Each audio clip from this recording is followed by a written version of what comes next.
And we as Christians, we don't want to be Christians that have what we call a Santa Claus faith. We don't want to believe things just because we're told to believe things, or just because that's what you're supposed to do. But we want to have a reason. You have to realize that your faith is grounded on truth, that it's grounded on facts, and that it's grounded on reason. There is good reason for us to be Christians. So, I guess are slides working or not? They are? They are? Boom! There we go. Excellent timing. So good. All right, so today we're going to look at one very important fact. And that fact is this, is that Jesus died on the cross. Does everybody know this? Does everybody know this one? But see, it's not an uncommon theory for people to say that Jesus never, in fact, died on the cross. You'll hear some of these things like he was given a drug and then he woke up later, or you hear the swoon theory that he just fainted, or that he was unconscious, but the whole thing is that if Jesus never died for our sins, then this whole thing is worthless, because it wasn't truly a sacrifice if Jesus never died on the cross. Do you know that the Quran, the book of the Muslim faith, claimed that Jesus actually fled to India, and there's actually a place that marks his true burial place in, let me see if I can pronounce this, Srinagar, Kashmir. The Muslims will actually say that Jesus was nothing more than a good teacher and that he never actually died, but that's not the case. And so tonight we're going to break down this fact that Jesus died on the cross. So we're going to take a look at what actually happened. So, Luke chapter 22, verse 44. Jesus is in the Garden of Gethsemane, and he is praying to God the Father. And the book of Luke tells us that he was so anxious to the point that Jesus started sweating blood. So that's Luke 22, verse 44. We have that graphic? There's not, right here. No, it's not. That's not working. No, it's not on there. Should be. It should be. There it is. Hey, there it is. All right. So if you're taking notes, this is a good place to start taking notes. All right, Luke 22, verse 44 says that Jesus was, in fact, sweating blood. This is a medical condition known as, again, I'm going to try and pronounce this correctly, hematidrosis. What? It's a long word. Hematidrosis. Okay, so this is a well-known medical condition called that big word that I just kind of pronounced. And this means that due to extreme psychological stress, that the sweat glands actually break down and become tinged with blood. So a point of extreme psychological stress, that the sweat glands actually break down and blood starts to seep through and tinges with the sweat. This is a well-known medical fact that we see in Luke chapter 22, verse 44. But here's the thing, this also means that this condition also causes the skin to be extremely fragile, that it breaks apart easily.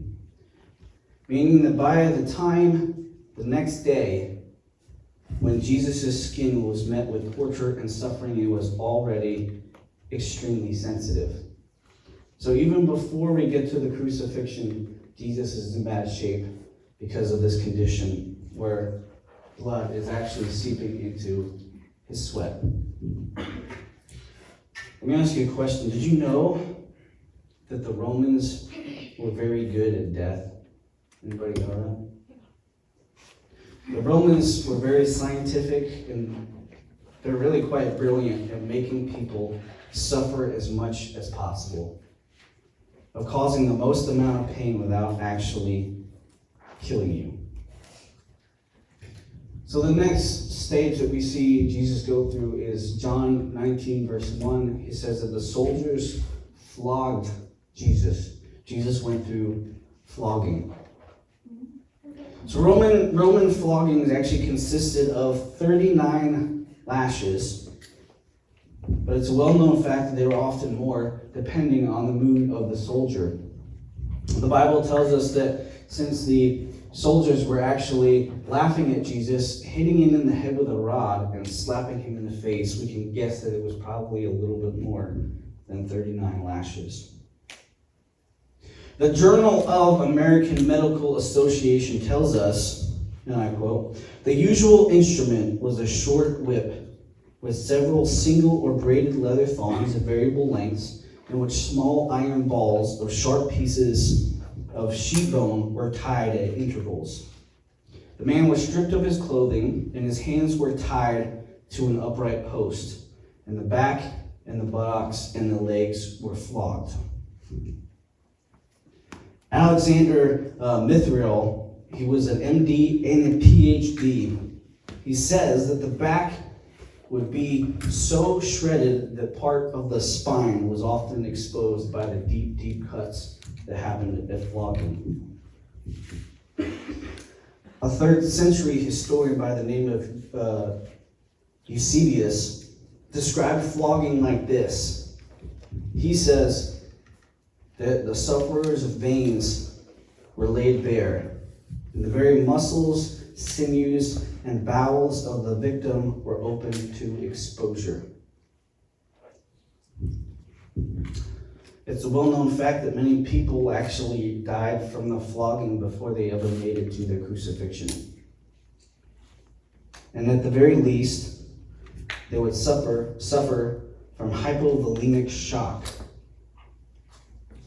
This was the suffering that was happening because of the large amounts of blood that the victim was losing. Mithriel goes on to tell us that this does 4 things. That first, the heart races to try and pump the blood that isn't there. Second, the blood pressure drops, causing fainting or collapse. Third, the kidneys stop producing urine to maintain what volume is left. And fourth, the person becomes very thirsty as the person craves fluids to replace the lost blood volume. Hypervolemic shock. So thus we get to the next stage of the crucifixion, was carrying the cross. John 19, verse 17 tells us that Jesus was made to carry his cross to the hill of the skull, or Golgotha as they call it in the original language. But the book of Matthew and Mark and Luke, they all say that the Romans actually grabbed a guy whose name was Simon and got Jesus and got him to carry Jesus' cross the rest of the way. We have to assume that this is because Jesus is actually suffering from so much shock of losing large amounts of blood that he could not physically carry his cross the rest of the way. Everybody doing okay? Hanging in there? Also, I'm a little bit sick, so I apologize if my voice is a little nasally. Now we get to stage 4. The crucifixion. You can find this in all of the verses in the Gospels. So Jesus would have been laid down, nailed in an outstretched position to the horizontal beam, which was separate from the upright section, which was set in the ground.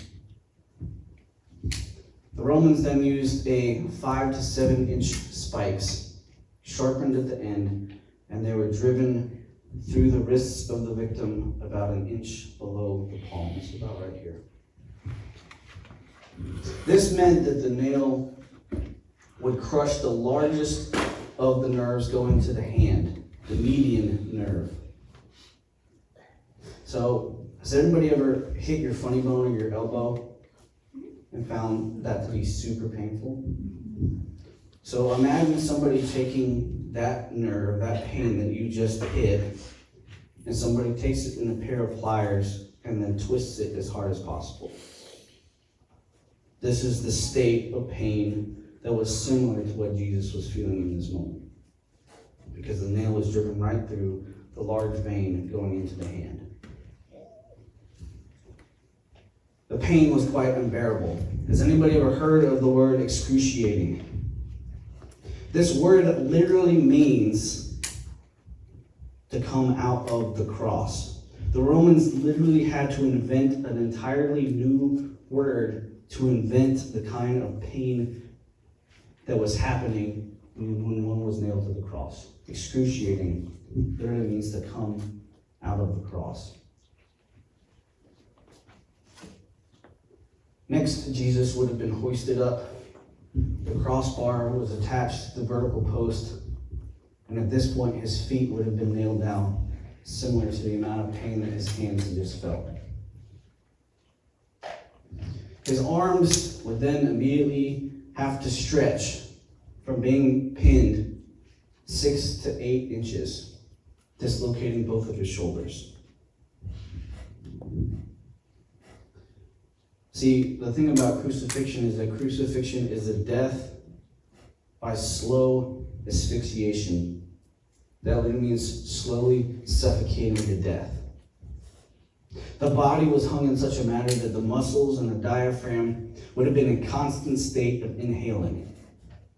And in order for the victim to exhale, he would have had to lift himself up by his nailed feet, causing pain on the bone that the nail was in, and also scraping his back that was open on the wounds on the cross. So in order for him to actually exhale, one had to lift himself up on the cross by the strength of his feet that were nailed. And this would happen again until the complete extreme exhaustion took over and the person would no longer be able to breathe. Also, the hypovolemic shock would have contributed to heart failure, and it would have filled the heart and the lungs with a fluid called pericardial and pleural effusion. John 19:34 tells us that a soldier pierced his side with a spear, and the fluid came out, the blood and water, confirming that Jesus was in fact dead.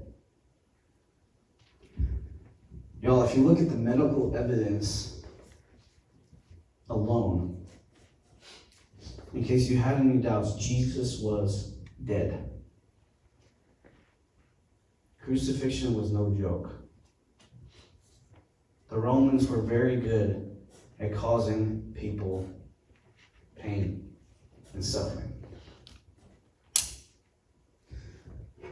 But just in case you were worried about the fact that all of that I just used the Bible, here's a historical evidence we see outside of the Bible that Jesus was actually crucified. Josephus, a Romano Jewish historian, wrote, "When Pilate, upon hearing him accused by the highest standing among us, he condemned him to be crucified." A Roman historian lived at the time of Jesus, that we have his original work, his first copy in Greek, says without a doubt that Jesus was crucified by Pontius Pilate. Tacitus, a Roman senator and historian considered to be one of the greatest Roman historians of all time, says that Nero fastened the guilt, that is the burning of Rome, and inflicted the most exquisite tortures on a class hatred for their abominations, called Christians by the populace. Christus, this is the Christ, from whom the name had origin, suffered the extreme penalty during the reign of Tiberius at the hands of one of our procurators, Pontius Pilate. Another historian, one of the greatest Roman historians of all time, says without a doubt that the Christ was crucified by Pontius Pilate. Lucian of Samosata, a Greek writer and speaker, says that the Christians you know worship a man to this day, the distinguished personage who introduced their novel rights and was crucified on that account. Mera bar Serapion, I don't know if I'm saying that right, a Roman philosopher said, or what advantage came to the Jews by the murder of their wise king, seeing that from the very time their kingdom was driven away from them by the murder of their king. And then lastly, the Jewish Talmud, which was the writing that the Jewish people hold, the rabbinic, that is the writing of the Jewish leaders at the time, said that on the eve of the Passover, Yeshua, meaning Jesus in Hebrew, was hanged, meaning hung on a tree. That is, well, it should be 5. There we go. These are 5 extra biblical sources that all confirm the fact that Jesus Christ was nailed to a cross and died by crucifixion. Y'all get this. You cannot get any more historical fact than the fact that Jesus Christ was nailed to a cross and died. It is by far better historical fact than most of the stuff that you read in your history books at school. It is backed up by so much history, so much historical evidence, and so much medical evidence that it is by far one of the most historical facts that you will ever run across. A guy named John Dominican Cruzon, a historian of early Jewish tradition, argued against the divinity of Jesus, saying that Jesus was in fact not God. He said that he was crucified is as sure as anything historical can ever be. The fact that Jesus Christ was nailed to a cross is a historical fact. And the fact that he died is historical fact. So if you begin to get where we're going with this series, guys, your faith is not based in merely just something that somebody made up, but it's based in truth. It is based in something that actually happened. Y'all, and I apologize if this was a bit graphic and a bit shocking. Because crucifixion is no mean thing. It's no small thing. That's a lot of pain and suffering. Joy asked me yesterday, she says, I just hope you didn't use pictures. And I said, no, I didn't want to use pictures. Be a little bit too graphic. But if this was in fact shocking to y'all, guys, that is the point. Because if you can begin to grasp the amount of pain and the amount of suffering and the amount of torture that Jesus Christ went through for you, maybe you can begin to grasp just a piece of how great his love is. Maybe you can begin to imagine the balance of his grace. Because, guys, I don't know about you, but I don't know many people that could do that for somebody else. Voluntarily. Let alone that Jesus knew that it was going to happen before he got there. Guys, when Jesus Christ literally had his insides ripped out and died a slow death, being crucified on a cross, do you know what? He did that for you. That is the depth of the love of Jesus Christ. That that is how much Jesus loves you, because he did that voluntarily, because he wanted you.